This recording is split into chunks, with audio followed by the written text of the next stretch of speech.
দেখবেন একটা ছেলে যদি 18 বছর বয়স হয়, সেই ছেলেটা কত টেনশন তার মাথার উপরে আসে না, একদম ছোট্টবেলা থেকে। কিন্তু বিয়ে হয় না যতদিন, অতদিন মায়ের বাড়িতে নিশ্চিন্তা আছে মেয়েটা, ওর কোনো টেনশন নেই। আব্বা ভাই খেটে আনবে, ও যদি পারে তো রান্না করবে, আর যদি ভালো না লাগে তো শুয়ে শুয়ে বড় মোবাইল আছে নাকি, এদিকে আছে তো মোবাইল, যাই হোক এদিকে মোবাইল থাকলে ওর টাওয়ারের কন্ডিশনটা একটু খারাপ, তাই না? আমাদের এরিয়াগুলো 5G, যেখানে 4Gও ঠিকঠাক পাচ্ছে না। তো মোটামুটি যাহার টাওয়ার পায় পাক, ওতেই মোটামুটি হয়ে যায়, ফেসবুক ঘাটা মোটামুটি, হোয়াটসঅ্যাপ যাই হোক। তো মোটামুটি ওই করে একটা মেয়ের সময় মোটামুটি ক্লিয়ার হয়ে গেল। দেখেন তো, যখন 10 বছর বয়স হলো তখন তো একটা জ্ঞান হয়েছে, তখন থেকে শুরু করে মেয়েটা 18 বছর 17 বছর 20 বছর পর্যন্ত, ওই 10 বছর ও যা মোবাইল চালিয়েছে, ওরা মোবাইল 40 বছরের মানুষটা সেও চালায়নি, এমন আছে না? স্কুলে গিয়েছে, স্যার আসতে একটু লেট, তা সত্ত্বেও মোবাইলটা খুলেছে আছে। আর আমাদের তো দিদির সুবিধাও করে দিয়েছে, মোবাইল কেনার টাকা নেই, চলো আমি 10 করে দিচ্ছি, মোবাইল কিনে নাও, বুঝে আসেনি? স্কুলে যাবে না মেয়ে, বলে আমি সাইকেল দিচ্ছি, চলে যাও। না জানি আবার ছেলেদের কবে বাইক দেয়, কি বলে? হ্যাঁ, দিলে মোটামুটি উপকারও হয়। ওই সাইকেল নিয়ে মোটামুটি অনেক জায়গায় যাওয়াও তো যাচ্ছে, কি অনেক জায়গায় এমন ছিল যেখানে সাইকেলও ছিল না, ওই সবুজ সাথী সাইকেল এসে মোটামুটি একটা সুবিধা হয়েছে। কিন্তু আমার মনে হয় সুবিধা যা হয়েছে ওর থেকে অসুবিধা বেশি হয়েছে। হ্যাঁ, বিয়েও ফ্রি হয়ে যাচ্ছে, যাই হোক মাশাআল্লাহ। না, বিয়ে যখন, আমি একটা কথা বলি, আসলে ওই বিষয়টা তো আজকে আলোচনা নয়, আজকে আলোচনা আছে অন্য টপিক, মানে জাহান্নাম বিষয়। তো নবীর একটা হাদিস আপনাদেরকে শোনাই, যেহেতু কথা বলছেন। নবীজি বলেছেন যে একটা বাপের উপরে একটা সন্তানের জন্য 3টা হক আছে। কয়টা হক? 3টা হক। এটা হচ্ছে মিশকাত শরীফের 3073 নম্বর হাদিস, 3073। বিশ্বনবী বলছেন যে মান উলিদা লাহু ওয়ালাদুন ফালিহসিন ইসমা। 1 নাম্বার, আমি নবীজি মায়েদের উপরে, বাপেদের উপরে ছেলেদের হক বুঝিয়ে দিচ্ছি। দেখো, নবীজি বলছেন 1 নাম্বার হক হচ্ছে কি, যে তারা ভালো নাম রাখবে। কি নাম রাখবে? ভালো নাম রাখবে। বলেন তো, যদি উল্টাপাল্টা নাম রাখে, আর যদি কিয়ামতের ময়দানে ওই নামটা সবার সামনে ডাকা হয়, মান সম্মান থাকবে না যাবে? আল্লাহ না করুক, যদি সেই ছেলেটা বড় আলেম বা মুফতি বা কারি হয়, এমন নাম রেখেছে ও নামটা মানাবে না, সে নাম বলছি না। হাওড়া জেলায় এমন এমন জায়গায়, মানে এমন এমন নাম আছে। আমার একটা ছাত্রের কথা বলি, তো আমি যখন প্রেজেন্ট করছি, ওর নাম হচ্ছে হীরালাল। হীরালাল। তো আমি তখন ভাবলাম যে বাচ্চারে, যদি তুই বড় মাওলানা হস, তখন তোর নামের শুরুতে কি আসবে? জনাব হজরত মাওলানা হীরালাল সাহেব। লোক শুনে বলবে লোকটাকে হিন্দু থেকে মুসলমান হলো, ভাববে কি পারবে না? কি বলেন? তো উল্টাপাল্টা নাম রাখবেন না। নামের মধ্যে সব থেকে ভালো নাম হচ্ছে আব্দুল্লাহ, আব্দুর রহমান, আব্দুর রহিম। আল্লাহর নামের সঙ্গে মিলিয়ে নাম রাখবে সবসময়। তো 1 নম্বর দায়িত্ব আল্লাহ তাআলা দিয়েছেন আব্বা মায়ের উপরে ভালো নাম রাখা। 2 নম্বর ওয়া আদাবাহু, আদব শেখানো। 3 নম্বর, এই দুটো জিনিস কিন্তু আমরা খেয়াল করি না, কিন্তু 3 নম্বর জিনিসটা আমাদের খুব খেয়াল আছে। কি খেয়াল আছে? অনেক বুড়োরা বলে, অনেক দাদিমা নানিমারাও বলে যে বাবা ওর সব তো হয়ে গেছে, ওর একটা বাকি আছে, বিয়ে শাদীটাই দিয়ে দিই, আমাদের উপরতে বোঝাটা সরে যাক। বলে কি বলে না? কিন্তু না, আদব শেখায়নি ছেলে। আদব না শেখালে সে ছেলে তো তার চিরজীবনটা বিয়াদবের সঙ্গে কাটাবে। বিয়াদবের সব থেকে বড় ধাক্কা খাবে আব্বার মা, ভাত দেবে না। যখন বাতাস খাতুন চলে আসবে, 1 রাতে বাতাস দিয়ে সকালে ওই হাওয়ায় আব্বা মার কদর সব অন্তর থেকে উড়ে যাবে কি যাবে না? সব উড়ে যাবে। তাই বিশ্বনবী আমার বললেন, শোনো, 3 নম্বর, ফাইদা বালাগা ফালিউযাওবিজুহু। বিশ্বনবী বললেন, আমি আব্বার মায়ের উপরে 3 নম্বর দায়িত্ব দিলাম, ফাইদা বালাগা ফালিউযাওবিজুহু। যখন তোমার ছেলেটা, যখন তোমার মেয়েটা বালেগ হয়ে যায়, তখন তাদের বিয়ে দিয়ে দাও। কি করতে হবে? বিয়ে দিতে হবে। এখন বাপ বলছে আমার অবস্থা খারাপ, ছেলে দেখেছে মোটামুটি চয়েজে এসছে, কিন্তু পাড়ার মামা বলেছে হবে না। বলেন তো, যদি ছেলে আর মেয়ে দুজনার পছন্দ হয়, সেখানে আর কারোর কথা চলবে নাকি? তবে মোটামুটি একটু লেভেল বজায় রাখতে হবে। এর বাপের দিনে 200 টাকা ইনকাম, তার বাপের দিনে 4000 টাকা ইনকাম, এমনটাও নবীজি নিষেধ করলেন। নবীজি নিষেধ করেছেন। বিশ্বনবী আমার বললেন, শোনো, ফাইন বালাগা ওয়া লাম ইউযাব্বিজুহু ফাআসাবা ইসমান ফাইন্নামা ইসমুহু আলা আবি। যদি কোন ছেলে কোন মেয়ে তারা বিয়ের ভাব দেখা যাচ্ছে, মেয়েটা এখন মোবাইল হাতে নেয় আর রাখে না, ছেলেটা কাজ থেকে আসে, স্কুল থেকে আসে, কানে হেডফোন লাগিয়ে রাস্তায় ডিউটি করছে, এ মাথা থেকে সে মাথা, দেখলে তো বোঝা যাচ্ছে ওর মাথায় অন্য কিছু আছে। তার মানে বুঝে নাও অন্য কোনো একটা ব্যাপার আছে। এই ব্যাপারগুলো বোঝার পরেও যদি আব্বা মা না বিয়ে দেয়, বিশ্বনবী আমার বললেন ফাইন্নামা ইসমুহু আলা আবি। নবীজি বললেন, মিশকাত শরীফের হাদিসের বর্ণনা, সেই ছেলের আর সেই মেয়ের সকল গুনাহগুলো তার আব্বা মায়ের উপর। কার উপরে? আব্বা মায়ের উপর। সেজন্য ছেলে মেয়ে যখন বড় হবে তাদের কি করতে হবে? বিয়ে দিয়ে দিতে হবে। ওটা ছিল অন্যরকম। তার মানে বোঝা গেল যে ছেলে মেয়ে যদি অন্যায় করে, গুনাহ করে, গুনাহটা কার উপরে আসবে? আব্বা মার উপরে। সেজন্য আব্বা মাকে আমাদের সতর্ক থাকতে হবে। শুরু থেকে ইসলামিক জ্ঞান, ইসলামিক কালচার, ইসলামিক পরিবেশ, সুন্নতি ঘর, সুন্নতি জিন্দেগি, সুন্নতি পরিবেশ যদি আমরা রাখতে পারি, আশা রাখা যায় বাচ্চাগুলো একটু মেইনটেনেন্স হয়ে থাকবে, তাই না? বিশ্বনবী আমার কি সুন্দর বললেন, শোনো, আমি নবী বললাম মেয়েদের জাহান্নামে যাওয়ার অনেক কারণ, তার মধ্যে একটা মিথ্যা কথা, আরো একটা কারণ হলো নামাজ না পড়া, আরো একটা কারণ হলো স্বামীকে অসন্তুষ্টি রাখা। নবী আমার বললেন, দুনিয়াতে অনেক মেয়ে এমন আছে যারা বিয়ে করেছে, মনে করেছে আমি স্বামীর বাড়িতে খুব সুন্দরভাবে সংসার করেছি, আমার মতো ভালো বউ গ্রামে কেউ নাই, আমি সংসারে যা খাটি কোনো আমার ননদ কিছুই এরকম করতে পারবে না, অনেক রকম ঘামাট নিয়ে চলাফেরা করে। বিশ্বনবী আমার বললেন, শোনো, তুমি মনে করছো তুমি সব থেকে দামি স্ত্রী, তুমি সব থেকে দামি, তোমার আগে কেউ নাই। আমি বিশ্বনবী তোমাদেরকে সুন্দরভাবে জানালাম। ছেলে এসে বলছে, মা তোমার বউ এর থেকে ভালো বউ গ্রামে পাওয়া যায় না, সকাল থেকে সন্ধ্যা পর্যন্ত আমার ভালো করে জামা কাপড় কেচে দেওয়ার সময় নাই, আমার মাথাটা ম্যাসেজ করে দেওয়ার সময় নাই, আমার ছেলের খাওয়ানোর সময় নাই, সংসারের ধান আর চাল আর গরু আর বাছুর নিয়ে পড়ে আছে। এমন কিছু পাগল মার্কা ভাবে আছে না নাই? কি বলেন? আছে। এটা আমার বুঝতে হবে। বিশ্বনবী আমার বললেন, শোনো, আলা উখবিরুকুম বিখাইরিন মা ইয়াকুনুজুল মারউ। বিশ্বনবী বললেন, আমি তোমাদেরকে বলে দেব না তোমাদের বিবিদের মধ্যে সবথেকে দামি বিবি কোনটা, জান্নাতি বিবি কোনটা, কোন বিবিটা সবথেকে নেককার বিবি? সাহাবায়ে কেরাম বললেন, ইয়া রাসূলুল্লাহ, অবশ্যই বলেন। নেক বিবি হতে গেলে 3টা গুণ লাগবে। কয়টা গুণ বলেন? 3টা গুণ লাগবে। যে সমস্ত মায়েরা আজকের বয়ান শুনছেন, ভালো করে শুনেন, আপনাদের জান্নাতে যাওয়ার জন্য 4টা গুণ। 1 নাম্বার নামাজ, 2 নাম্বার রোজা, 3 নাম্বার স্বামীর খিদমত, 4 নাম্বার পর্দা করা লাগবে। স্বামীর খিদমত মানে শুধু স্বামী নয়, শ্বশুর শাশুড়ি, ছোট ছোট যদি তোমার ননদ থাকে, দেওয়ার থাকে, তাদেরও দেখা লাগবে। এটা তো বিশ্বনবী আমার জান্নাতে যাওয়ার জন্য সোশ্যাল ভাবে সব রকম মেয়েদেরকে বললেন।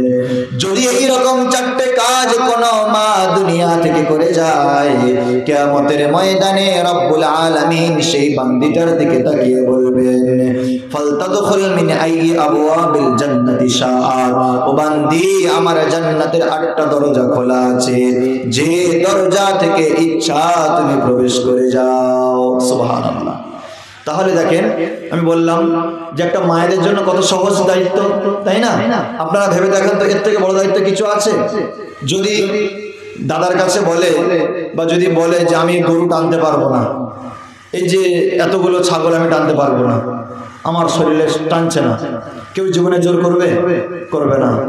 শুধু 2টো টাকা বাড়ানোর জন্য এঁচড়ে কেমড়ে যে কোনো কায়দায় খাওয়ানি দাওয়ানি, গার হালনি পার হালনি, হেগড়ে মেগড়ে কাপড় ছিঁড়ে গেছে, ময়লা কাপড় পরে কি অবস্থা, যেন দিন কাল যেন একবার অন্যরকম ভাবে পার হয়ে যাচ্ছে।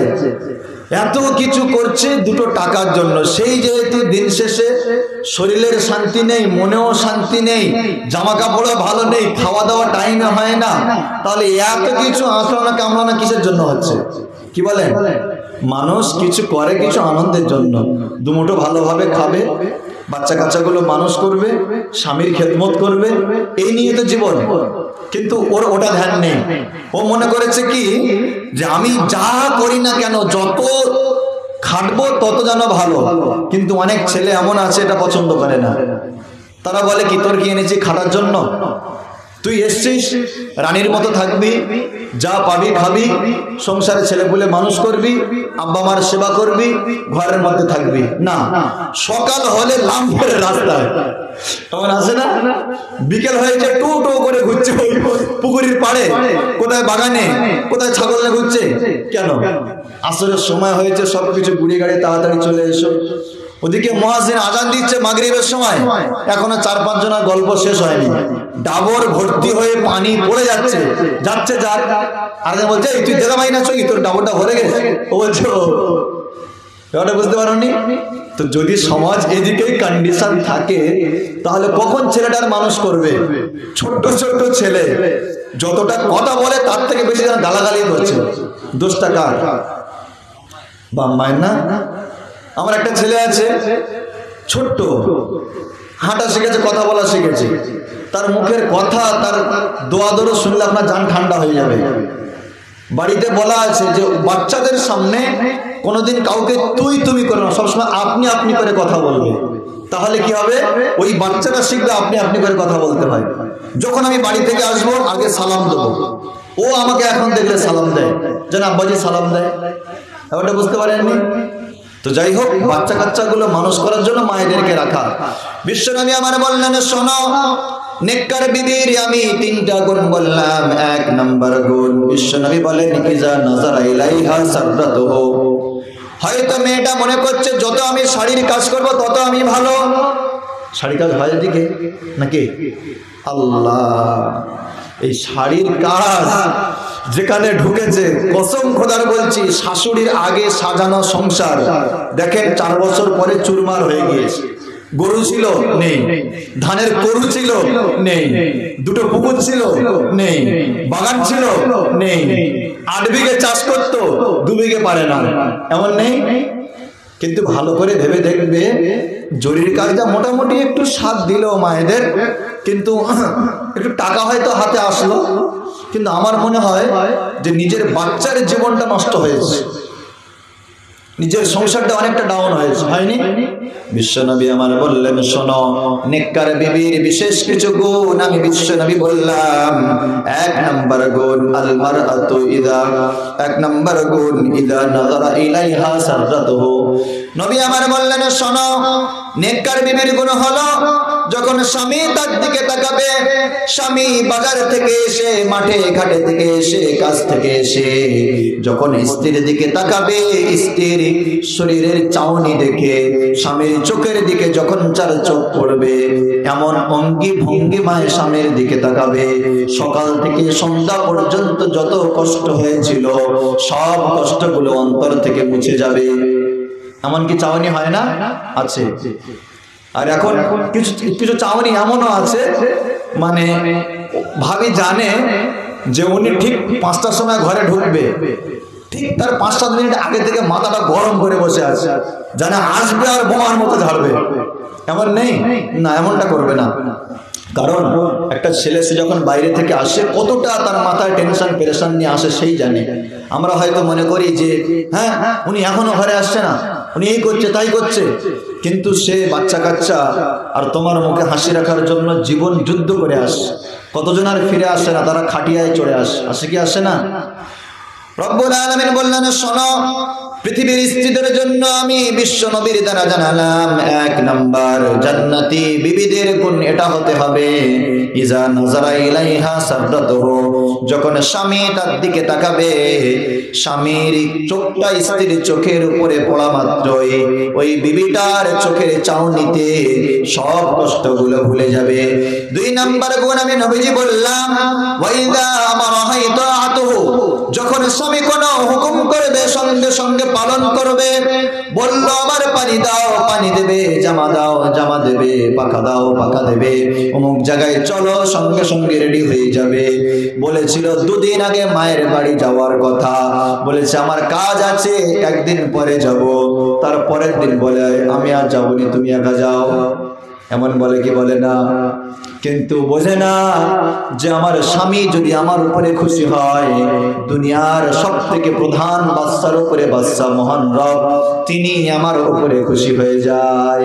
যার উপরে স্বামী রাজি তার উপরে আল্লাহ রাজি। এমনকি বিশ্বনবী আমার মায়েদের সম্মান দিয়েছেন। নবীজি বললেন, শোনো, যদি কোনো স্ত্রী দুনিয়া থেকে এমন ভাবে পর্দা নেয়, তার স্বামী যদি বলে আমার স্ত্রী ভালো ছিল, সত্যিকারে অতুলনীয় ছিল তার ব্যবহার, পৃথিবীর সকল মানুষ সেই বিবিটার বদনাম করলো, আমি বিশ্ব নবীর সার্টিফিকেট দিলাম, ওই বিবিটা আল্লাহর দয়ার জান্নাতে চলে যায়। কোথায় চলে যাবে? জান্নাতে চলে যাবে। তাহলে বোঝা গেল যারা বিয়ে করেছে তাদের জন্য স্বামীর সামনে 1 নাম্বার হাসি মুখে থাকা, 2 নাম্বার হুকুম মানা, 3 নাম্বার বিশ্বনবী বললেন, শোনো, ওয়াইদা গাবা আনহা হাফিজাতুহু, যখন স্বামী তোমার চোখের বাইরে থাকবে, স্বামী কাজে যাবে, ব্যাঙ্গালোর গিয়েছে, কেরালায় গিয়েছে, হায়দ্রাবাদ গিয়েছে, মুম্বাই গিয়েছে, চেন্নাই গিয়েছে, মাস বাড়ি নাই, বিশ্বনবী বললেন যদি সত্যিকারে স্বামী প্রেমী সেই মেয়েটা হয়, তার শরীরটা তার স্বামীর জন্য পর্দায় রাখবে। কিসে রাখবে? পর্দায় রাখবে। এবার কলিজার টুকরা মুসলমান, 9 নাম্বার জাহান্নামে যাওয়ার কারণ, সূরা মুদ্দাসসির 40 নম্বর আয়াতের মধ্যে বিশ্বনবী হাবিব রব্বুল আলামিন তিনি পরিষ্কার জানাচ্ছেন, ফি জান্নাতি ইয়াতাসাআলুনা আনিল মুজরিমিন, ওই জান্নাত আর জাহান্নামের মধ্যে একটা পার্টিশন থাকবে। জান্নাত আর জাহান্নাম থেকে মানুষ জান্নাতীরা জাহান্নামীদেরকে দেখতে পাবে। রব্বুল আলামিন বলেন, ফি জান্নাতি ইয়াতাসাআলুন, ওই জান্নাত থেকে জান্নাতীরা জাহান্নামীদেরকে জিজ্ঞাসা করবে, মা সালাকাকুম ফি সাকার, ও আমার গ্রামের ভাইরা, ও আব্দুর রহিম ভাই, আব্দুল করিম ভাই, ও আব্দুল সত্তার ভাই, আমি তো দেখতাম তুমি গ্রামের মধ্যে খুব দাপটের সঙ্গে বেড়াতে, তাহলে এখন কেন জাহান্নামে তুমি?